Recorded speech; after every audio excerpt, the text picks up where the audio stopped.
রাষ্ট্রীয়ভাবে চাঁদাবাজি, এটা বন্ধ করতে হবে। বাড়িওয়ালারা ভাড়া দেওয়ার সময় জিজ্ঞাসা করে আপনারা সদস্য কয়জন, এটা কোন দেশের কোন মানবিকের কথা? এটা বাড়িওয়ালাদেরকে সতর্ক করতে হবে। এটা রাষ্ট্র করবে। কেন করবে? যে বাংলাদেশের সকল মানুষ মানবিকভাবে বাঁচতে হবে। জুতা গনে কয় জোড়া জুতা আছে, একজন মেহমান যদি বাসায় আসে পানি ছাড়ে না, এটা কোন সিস্টেম?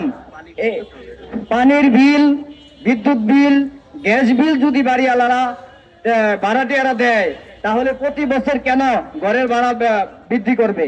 এটা অমানবিক। এটা একটা গণতান্ত্রিক রাষ্ট্রে এটা হতে পারে না।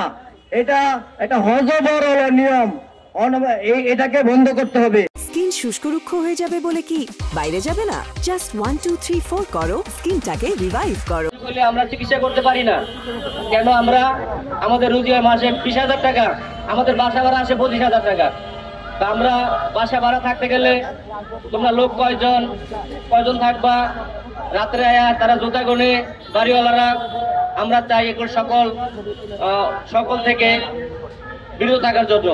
এখন আমাদের দাবি একটাই, বাসা ভাড়া নির্ধারিত যে সিটি কর্পোরেশন করছে ওই ভাড়াই বাস্তবায়ন করা হোক।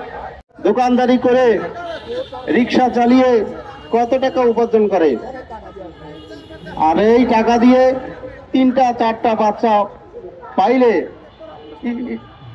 হয় না, অনেক কষ্ট হয়। আমাদের ভাড়াটিয়ারাও অনেক রকম নির্যাতনের শিকার হয়। বাড়িওয়ালারা সব সময় একটা কথাই বলে যে ভাড়া দিতে গেলে যে অগ্রিম টাকাটা দিতে হবে। অগ্রিম টাকা আমরা দিই, তারপর আবার একটা ভোটার আইডি কার্ড থানায় জমা দিতে হয়। তো ভাড়াটা, আমার একটা প্রশ্ন থাকবে যে ভাড়াটিয়ারা একটা ভোটার আইডি কার্ডের ফটোকপি থানায় জমা দেয়, কিন্তু বাড়িওয়ালারা যে ভাড়াটা নেয়, এই ভাড়া কয় টাকা আমাদের কাছ থেকে ভাড়াটিয়ার কাছ থেকে নিচ্ছে সেটা কিন্তু থানায় জানা দরকার। এটাও আমরা চাই, এটা যেন এই আইনটা হোক। আর স্কয়ার ফিট হিসাবে ভাড়া হবে। কাঁচা ঘর, পাকা ঘর, থানা, উপজেলা, জেলা, যত জায়গায় মহানগরীতে যে ভাড়াগুলো আছে নির্ধারিত করে টেস্ট তাহলে সুবিধা হবে। আমি 20,000 টাকা একটা চাকরি করি, আর একজনে 50,000 টাকা চাকরি করে, কিন্তু সেই হিসাব করার তো দরকার আছে। আমি 20,000 টাকা যদি ভাড়া পাই, আমার পাশে একটা ফ্ল্যাটের ভাড়া আছে 25,000 টাকা। এখন আমার বাচ্চা কাছে সেই আব্দুল্লাপুর করে, তারপরে কালীগঞ্জ, কেরানীগঞ্জ, তারপরে সাভারে আমাকে থাকতে হয়। তাহলে আমি কিভাবে যাতায়াত কষ্ট করে বাসের হ্যান্ডেল ধরে ধরে ঝুলে আমাকে আসতে হয়, অনেক কষ্ট করে। এখন আমরা বাচ্চা কাছে পালবো না ভাড়া দিব না, অনেক কষ্ট।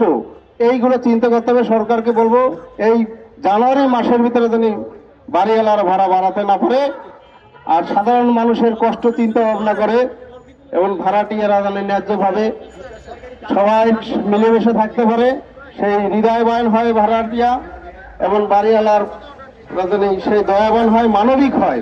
একজন বাড়িওয়ালা মানবিক হলেই ভাড়াটিয়া শান্তি মতো বসবাস করতে পারে।